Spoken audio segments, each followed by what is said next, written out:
গয়ালমারায় পথের ধারে শিশু সুরক্ষা কমিউনিটি সেন্টার, নীরব কিন্তু সক্রিয় এক উদ্যোগ। উকিয়া গয়ালমারা গ্রামের পথে হাঁটছিলাম।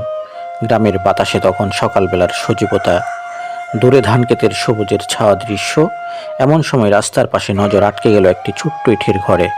নীল টিনের ছাউনি, চারপাশে বাঁশের বেড়া, আর সামনের দিকের দেয়ালে একটি সাইনবোর্ডে লেখা আছে শিশু সুরক্ষা কমিউনিটি সেন্টার, কক্সবাজার জেলায় শিশু সুরক্ষা ব্যবস্থা জোরদারকরণ প্রকল্প। প্রথম দেখায় ঘরটি কিছুটা পরিত্যক্ত বলে মনে হলেও পাশে থাকা এক পথচারী জানালেন, না ভাই, নিয়মিত কার্যক্রম চলে এখানে। শিশুদের নিয়ে বিভিন্ন সচেতনতামূলক সভা হয়, কখনো স্কুলগামী বাচ্চাদের নিয়ে আলোচনা, কখনো স্থানীয় অভিভাবকদের প্রশিক্ষণ।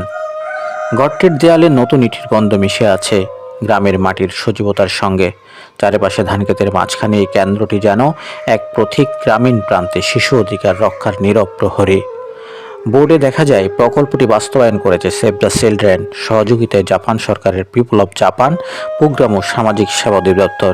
ঠিকানা গয়ালমারা, রত্নাপালং ইউনিয়ন, উকিয়া, কক্সবাজার। এমন উদ্যোগগুলো সাধারণ মানুষের চোখে হয়তো ছোট মনে হতে পারে, কিন্তু এদের প্রভাব গভীর।